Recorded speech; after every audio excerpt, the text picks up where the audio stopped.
The confetti cannons were already loaded above the stage when the MC called my former best friend's name as the sole visionary behind the fastest-growing hot sauce brand in the Southeast.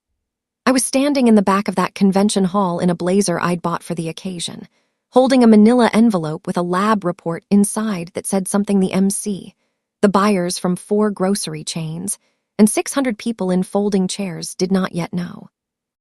The formula she was about to be crowned for wasn't hers. It never had been. And in about 90 seconds, I was going to walk to that microphone stand at the side of the room and end the best year of her life with 1 sentence and 1 piece of paper. Welcome to the quiet inheritance, where ordinary people face impossible betrayals, and prove that the strongest response isn't always the loudest. Every story ends with a lesson, a reckoning, or a victory worth waiting for. My name is Renata Cole. Everyone calls me Ren. I'm 31, and 18 months ago the woman I trusted more than anyone outside my own family forced me out of the company I built from a card table at a farmer's market, timed it to the exact week I was recovering from an emergency C-section, and then spent the next year building an empire on a recipe that, legally, was never hers to take. If you've ever poured your whole self into something and watched someone push you out the second you were too weak to stop them, stay with me. Comment where you're watching from and subscribe, because you need to see what happened on that stage. I have to take you back 4 years, to a rented commercial kitchen at 11 at night, to explain how any of this became possible. I grew up in my grandmother's restaurant, a tiny Trinidadian place on the edge of Baton Rouge that smelled permanently of Scotch bonnet and garlic, and I learned to cook the way some kids learn to ride a bike, by falling into it constantly until it became instinct. My grandmother's pepper sauce recipe, a blend she never wrote down, that lived entirely in her hands and her nose, was the one thing customers drove across the parish for. When she passed, I was 24, working a soul-crushing job in corporate procurement, and I spent 6 months in my apartment kitchen at night trying to reconstruct that sauce from memory, batch after batch, throwing most of them away, until one night I got it right and cried into a spoon over my own kitchen sink. I didn't set out to build a company. I set out to bottle a memory. But when I brought a case of it to a friend's backyard barbecue and watched grown men fight over the last few drops, something practical clicked into place alongside the sentimental part. I had, by accident, built something people would pay for. That's where Marisol Duarte comes in. Mari and I had been close since college, the kind of friendship where you don't remember the exact day it started, just that at some point she was simply always there. She worked in brand marketing for a beverage company, sharp, funny, endlessly good at turning a good product into a story people wanted to be part of. When I told her about the sauce, about the barbecue, about the 6 months of failed batches in my freezer, she got a look in her eye I should have paid more attention to. "This isn't a hobby, Ren," she said. "This is a business, and I want in." We started Cole and Duarte Provisions 18 months later, splitting ownership 60-40 in my favor, since the recipe, the story, and the initial capital were mine, my grandmother's insurance payout, modest but enough to get a co-packer contract and our first real production run. Mari handled branding, marketing, retail relationships. I handled product, recipe development, quality control, and because I am, at my core, the same kid who used to help her grandmother close out the register, the books. We built it together, genuinely together, farmers markets turning into a regional distribution deal turning into shelf space in a beloved local grocery chain, 3 flavors turning into 7. By year 3, Cole and Duarte was doing just under $2 million in annual revenue, small by the standards of the industry giants, but real and entirely, proudly, ours. I want to be honest about something, because I think it matters for what comes later. Mari worked hard. I'm not telling you a story about a lazy partner riding my coattails. She built real relationships with real buyers. She designed labels that made grocery shoppers stop and pick up a bottle. She negotiated our first regional distribution deal herself over 11 months of persistent, patient emails. What she did not do, not once in 4 years, was develop, refine, or hold the actual formula for a single one of our 7 sauces. that lived entirely with me, in a leather notebook I'd inherited from my grandmother's own recipe box, and in a formal, notarized trade secret documentation file our original startup attorney had insisted we create in year one. A file listing me, specifically, by name, as the sole originator and holder of the proprietary formulas, with Mari having a licensed right to use them only through her ownership stake in the company. A distinction that felt like unnecessary legal fussiness at the time, and would turn out, 18 months later, to be the single most important piece of paper I have ever signed. I got pregnant in year 4 with my daughter Josephine, and I want to tell you plainly that I did not intend to slow down. I worked through my entire 3rd trimester, running production schedules from a hospital bag I kept packed by the office door. My delivery did not go the way anyone plans for. An emergency C-section at 36 weeks, followed by a postpartum hemorrhage serious enough that I spent 4 days in intensive recovery, and then another 6 weeks essentially unable to stand upright for more than a few minutes at a time, on medication that left my thinking foggy in a way I'm still, honestly, a little embarrassed to describe. My husband, Dominic, took 2 weeks of leave from his job and then had to go back, because someone had to keep our own household running, and for most of those 6 weeks it was just me, an infant who didn't sleep, and a body that felt like it had been through a war, because in a very real sense it had. Mari visited exactly once during that stretch, brought flowers, stayed 11 minutes, and spent most of that time on a phone call in my driveway that she apologized for and said was just a supplier thing, nothing urgent. I believed her, because 6 weeks postpartum with a hemorrhaging recovery and a colicky newborn is not a season of your life where you have the bandwidth to interrogate your business partner's phone calls.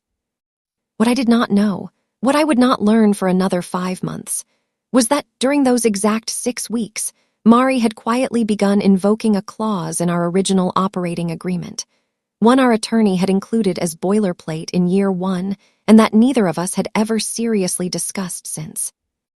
A managing partner incapacity provision, allowing the non-incapacitated partner to assume full operational and signing authority if the other partner was, in the language of the document, medically unable to fulfill material management duties for a continuous period exceeding 30 days, as certified by a licensed physician. Mari had gotten that certification from a doctor's note I'd faxed to our office, at her own request, as proof for our co-packer that I'd be unavailable for quality control sign-offs during recovery. A document I'd sent in good faith, thinking it was purely operational, never imagining it would become the legal hinge for something much larger. Using that provision, during exactly the window I was least capable of paying attention, Mari executed a series of moves that, individually, each looked almost defensible, and together amounted to a quiet, methodical seizure of the entire company. She restructured our LLC's operating agreement, using her temporary sole signing authority, to convert my 60% ownership into a new class of non-voting preferred equity. Technically still equity, technically still mine, but stripped of any control over company decisions, management, or direction. She then, under that same temporary authority, negotiated and signed a private equity investment from a regional food and beverage fund, one that purchased a controlling interest directly from the company treasury in exchange for a capital injection, capital that funded, over the following year, an aggressive nationwide retail expansion, a rebrand, and eventually that acquisition offer from one of the largest specialty foods conglomerates in the country. I want to walk you through the moment I actually found out, because I think about it often, the particular vertigo of discovering, all at once, that the ground you've been standing on was quietly swapped out from under you months earlier. I came back to the office 8 weeks postpartum, still moving slowly, still not entirely myself, expecting to ease back into quality control and recipe development the way I always had. Instead, I found a new office manager I'd never met, sitting at what used to be my desk, who informed me, politely and with visible discomfort, that operational sign-offs were now handled through Marisol's office, and that recipe formulation decisions had been temporarily consolidated under the new co-packer relationship for efficiency. I asked Mari directly what that meant. She sat me down in what I now understand was a carefully prepared conversation and explained, warmly, sympathetically, in the exact tone you'd use with someone you were worried might break, that given everything I'd been through. And Ren, I mean that I was so scared for you. The company had needed someone at the wheel, and the incapacity clause had let her keep things running. And wasn't it a relief, really, that the business hadn't collapsed while I was recovering? She told me my equity was completely safe, completely protected, and that once I was fully back on my feet, obviously we'd revisit the structure together, as partners. I believed her. That's the part I still find hardest to say out loud. I was exhausted, still bleeding some days, still waking up every 90 minutes for a newborn, and the version of events she offered me was so much easier to accept than the alternative, which was that my closest friend had used the most vulnerable 6 weeks of my life as an operational window. I went back to recipe development, assuming, genuinely, that we'd sort the ownership structure out once things settled. I did not read the amended operating agreement closely. I did not have a lawyer review it independently. I trusted her, the way you trust someone you've built something with for 4 years, and that trust is exactly what let the next 10 months happen the way they did. Over those 10 months, temporarily consolidated, quietly became permanent in every practical sense. My formal title shifted, on paper, from co-founder and managing partner to director of product development, a title that sounded, to anyone outside the company, like a step up, and functioned in reality as a demotion with a nicer name.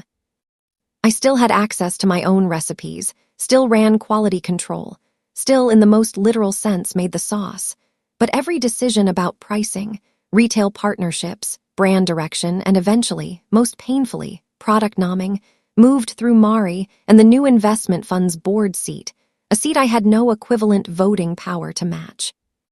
Rebrand happened in month 7. The company name changed from Cole and Duart Provisions to simply Duart Provisions, a change Mari framed to me as cleaner for retail shelf recognition, and which I let go, exhausted, sleep-deprived, and still, on some level, unwilling to fully accept what was actually happening to something I'd built out of my grandmother's memory.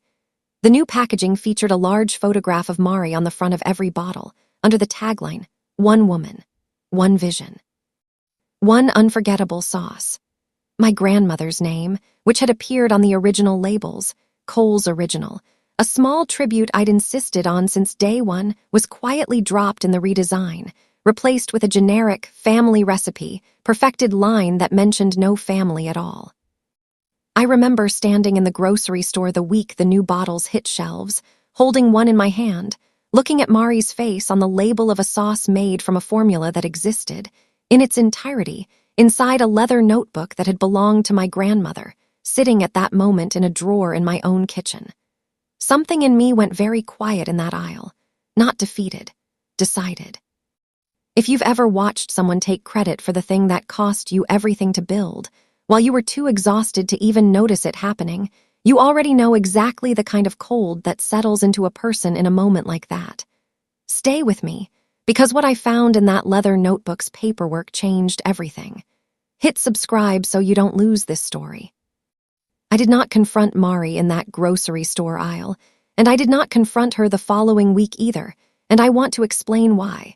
Because I think it's the part of this story people misunderstand most often about people like me. I am not naturally confrontational. I am, by both nature and 18 years of watching my grandmother run a restaurant on razor-thin margins, a person who believes the strongest move is very often the quietest one, made with the most complete information possible. So instead of confronting her, I did what I have always done when the ground under me feels uncertain. I started reading paperwork, slowly, carefully, at night, after my daughter finally went down with a glass of water instead of wine, because I needed my head clear. I started with the trade secret documentation file from year 1, the one our original attorney had insisted on, the one I'd half forgotten existed. I found it, eventually, in a banker's box in our garage, water-stained slightly at one corner but otherwise intact. A formal notarized document, executed the same month we incorporated, explicitly identifying me, by full legal name, As the sole originator and proprietary holder of all current and future sauce formulations developed under the Cole and Duart Provisions brand, with the company granted a licensed right to use those formulations contingent on my continued ownership stake and active involvement, a clause our attorney had apparently included, almost offhandedly, as standard protective language for a founder contributing pre-existing family intellectual property to a new venture. I read that document 4 times before the actual significance of it settled into me. Mari's equity restructuring, her conversion of my ownership into non-voting shares, her sale of a controlling interest to the investment fund, none of it, as far as I could tell reading it plainly, had actually touched or transferred ownership of the underlying formulas themselves. The company had a license to use them, tied explicitly to my continued involvement and ownership stake, a stake that had been diluted and restructured, yes, but never formally, legally severed. I was still, on paper, in a notarized document nobody in the new investor structure had apparently thought to review carefully, the sole legal owner of the actual recipes that Duart Provisions' entire nationwide expansion was built on. I did not trust my own read of this. Paperwork excites me and worries me in equal measure, and I've learned over the years not to act on my own interpretation of a legal document without someone whose actual job is interpreting legal documents, confirming I'm not building a house on sand. I found an intellectual property attorney named Camille Aconquires, recommended by a former food industry colleague who'd gone through a trademark dispute of her own, and I brought her the trade secret file, the original operating agreement, the amended one Mari had executed under the incapacity clause, and for good measure, 4 years of my own dated recipe development notebooks. The actual physical notebooks, ink-smudged and coffee-stained, showing the iterative development of every single formula, dated consistently, years before any investment fund had ever heard of our company. Camille spent almost 2 hours reading in near total silence, which I have come to understand, the way I learned with Priscilla in a different chapter of my life, means a lawyer is finding something worth taking seriously. When she finally looked up, she said something I've turned over in my mind many times since. This is actually a fairly clean case, underneath all the emotional complexity. Your partner didn't just dilute your equity. She built an entire second identity for this company. The branding, the investment deal, the eventual acquisition value. On top of intellectual property she was never granted ownership of, only a conditional license to. And that license, she tapped the trade secret document twice, was explicitly conditioned on your continued active ownership stake, which her own restructuring arguably breached the moment she converted your shares to non-voting preferred without your informed consent. I asked her what that actually meant in practical terms, because 18 months into this, I had learned that legal cleanliness and practical consequences are not always the same conversation. It means, Camille said, that Duart Provisions may currently be operating, marketing, and this is the part that matters most right now, potentially about to be acquired, using proprietary formulas they don't have clear, unconditional legal rights to. If there's an acquisition in progress, and the acquiring company's due diligence team does their job properly, this exact issue is going to surface anyway, probably very close to closing, in a way that could blow up the entire deal at the worst possible moment for everyone involved. My strong advice is that we address this now, on our terms, calmly and with full documentation, rather than let it become a crisis that damages everyone, including you, later. That word, acquisition, was the piece I hadn't had yet.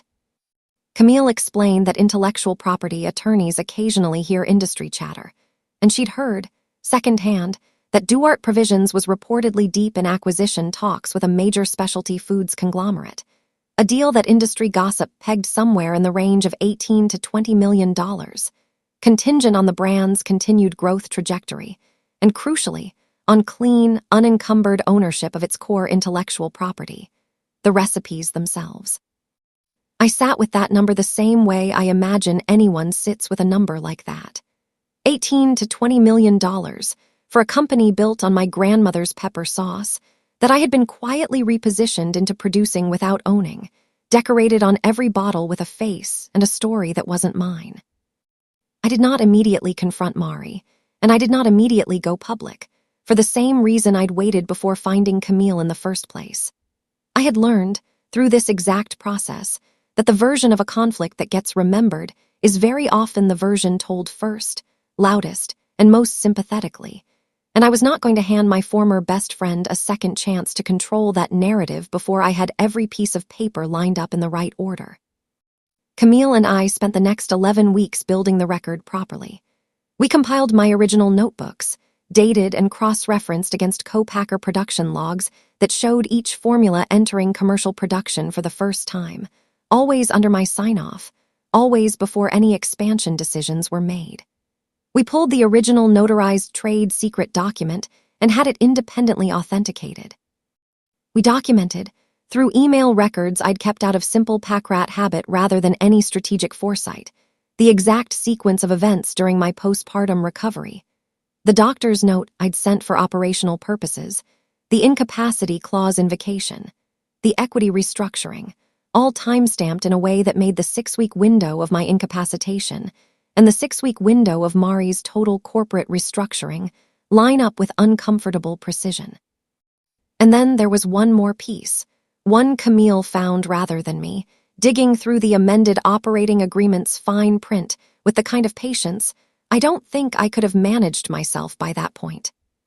The incapacity clause, as originally written in year 1, included a provision, again, boilerplate, included almost as an afterthought by our original attorney, requiring that any structural changes made under a partner's temporary incapacity authority be formally ratified by the incapacitated partner within 90 days of their return to active management, or automatically revert to the prior structure. I had returned to active work at 8 weeks postpartum. 90 days from that return had come and gone more than a year ago.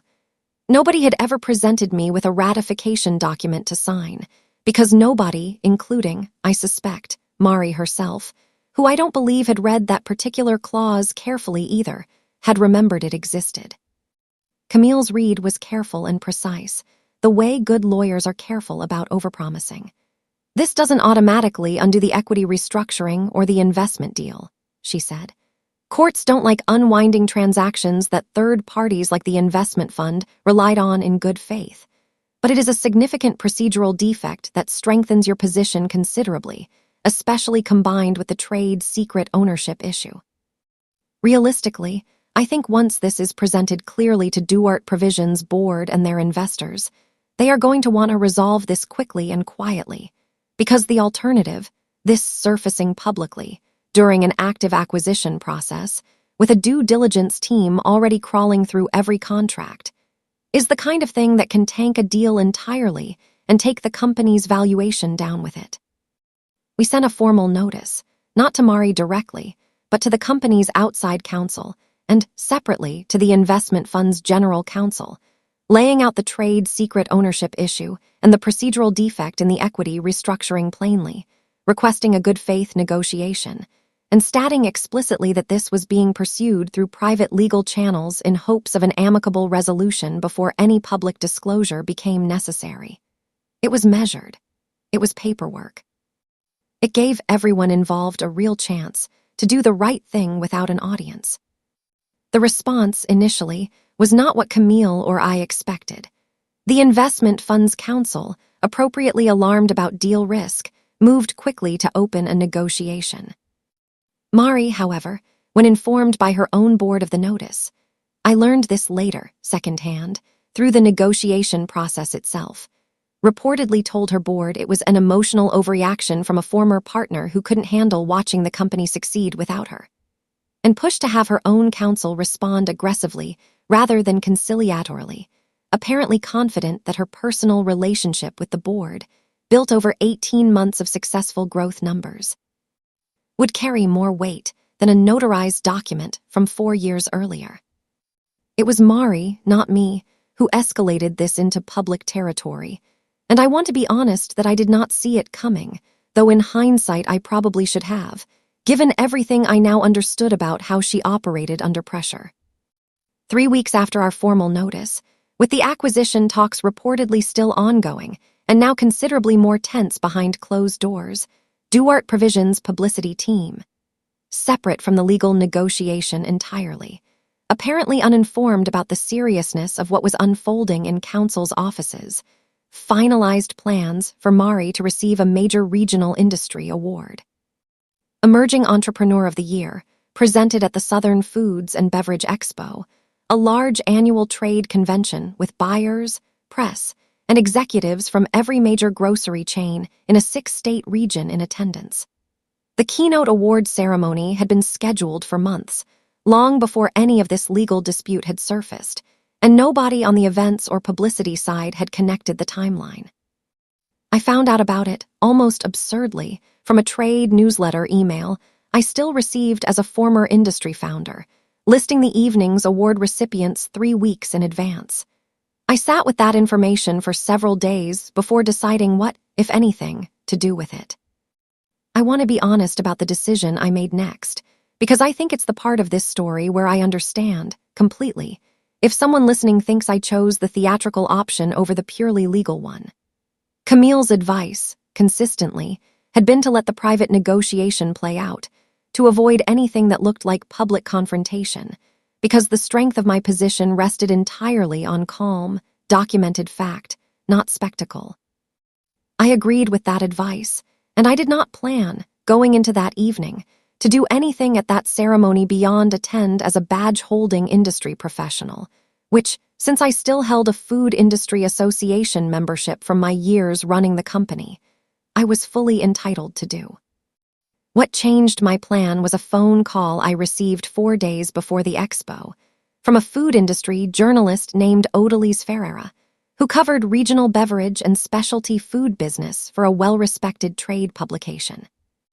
Odalise had, independently of anything Camille and I were doing, been working on a separate story about the Duarte Provisions acquisition talks for weeks, and in the course of her own reporting, had reached out to several former Cole and Duarte employees for background color on the company's growth story. One of those former employees, our original co-packer's quality control manager, a meticulous man named Harlan Voss, who had personally signed off on every production run for 4 years, mentioned to Odalise, entirely in passing, that all the original formula documentation on file with the co-packer still listed me, not Mari, as the sole authorized formula owner and the only person legally permitted to authorize formula changes. A detail Harlan found mildly interesting, but hadn't thought much about. Since operationally, nothing about formula sign-offs had ever actually changed in his dealings with the company. Odalise, a careful reporter, called me directly, identified herself plainly, and asked whether I'd be willing to speak on the record about my role in developing the company's core recipes, making clear this was for a legitimate business story about the acquisition, not a hit piece. I told her, honestly, that there was an active legal matter regarding trade secret ownership that I couldn't discuss in detail, but that I was happy to confirm, on the record, that I had personally developed every formula the company currently sold, and that documentation supporting that fact existed independently through our original co-packer's production records. I did not ask her to attend the award ceremony. I did not orchestrate her presence there. But I knew, once that call ended, that a credentialed journalist actively researching this exact story now had every reason to be interested in whatever happened at a public event celebrating the company's growth 3 days later. I made one decision of my own, and I want to own it plainly.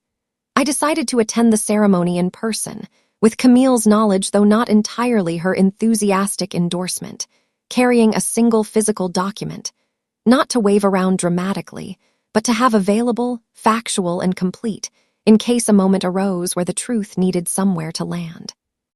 It was a certified lab authentication report, Camille, and I had commissioned from an independent food science lab 2 weeks earlier.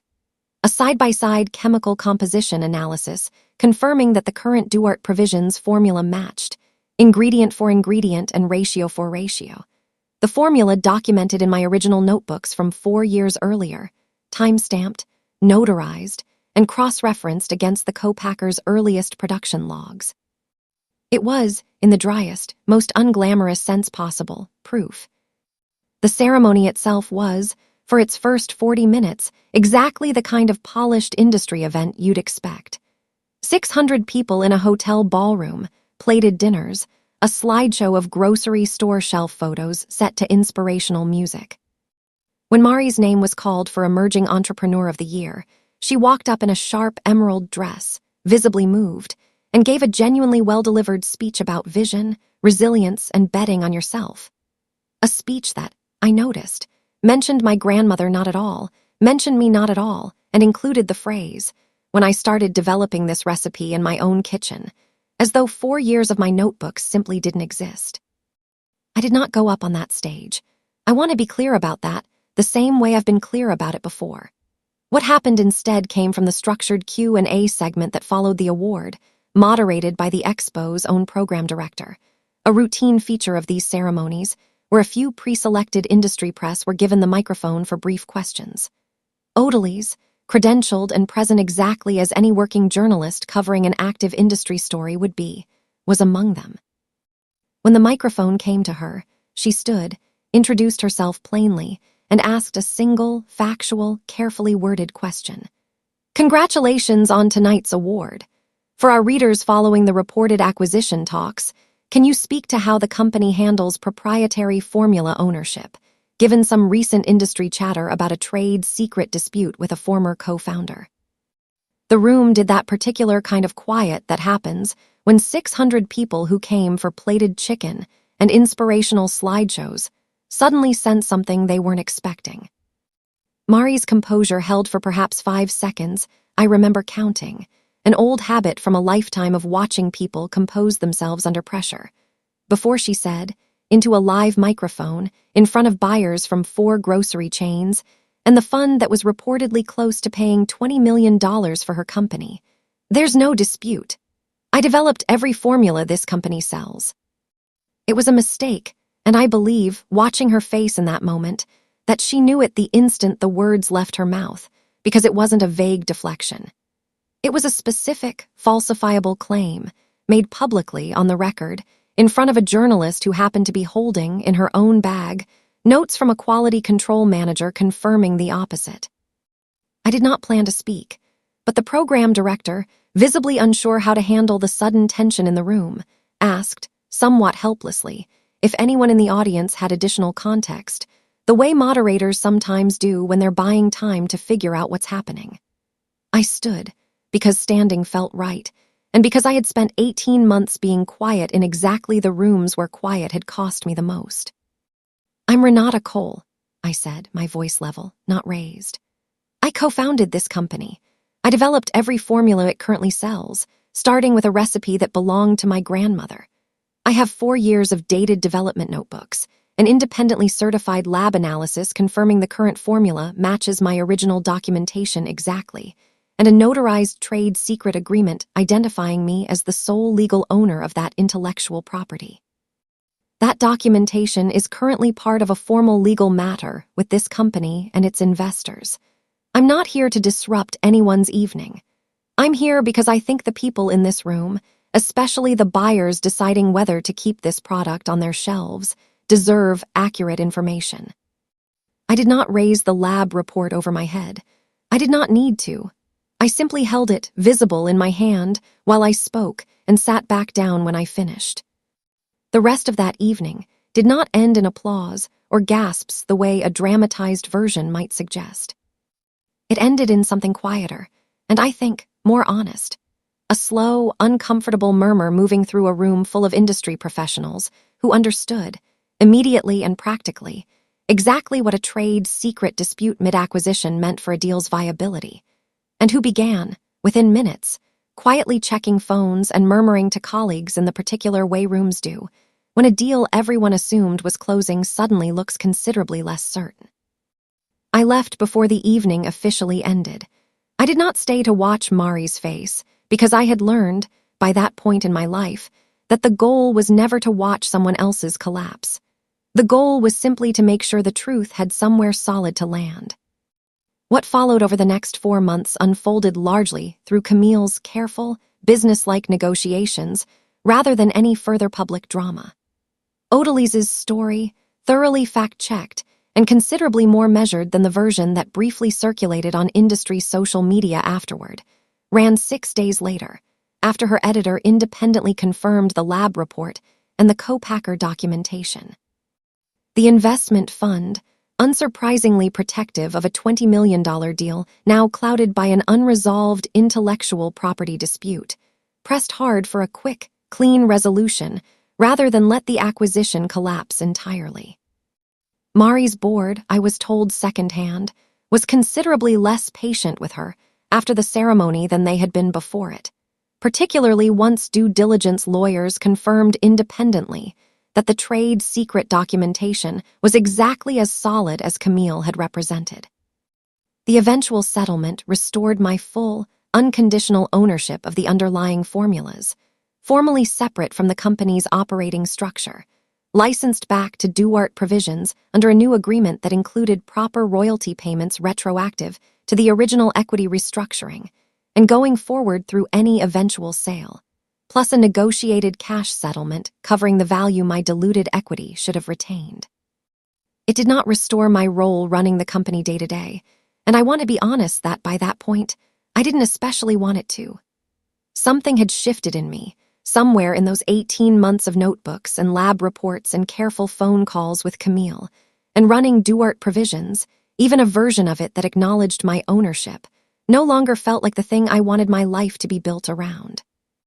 What I did instead, 6 months after the settlement finalized, was start something new, smaller, entirely my own. A tiny specialty foods label called Cole's Kitchen, selling, among other things, my grandmother's original pepper sauce, unchanged, under her actual name, in a market considerably more modest than the one I'd left behind. It does perhaps 1/10 of the revenue Duarte provisions does. I have never once regretted the trade. Mari and I have not spoken since that evening in the ballroom. The acquisition, as it turned out, did eventually close. At evaluation, Camille told me was reported to be nearly 30% lower than the original figure under discussion, a detail I did not go looking for, but which reached me anyway, the way these things do in a small industry. Here's what I learned, standing some mornings now in my own small kitchen, stirring a pot of sauce that smells exactly like my grandmother's restaurant did 30 years ago. People can build an entire empire on something that was never legally theirs, for a surprisingly long time, if the person it belongs to is too exhausted, too trusting, or too grateful for the partnership to look closely at the paperwork. But formulas, like timestamps, like notarized documents sitting quietly in a banker's box in a garage, do not forget who actually made them. And the truth, if you're patient enough and organized enough to let it, will eventually find a microphone of its own.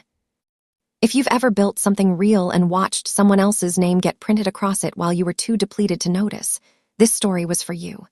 Do one thing for me this week, whatever the formula is in your own life.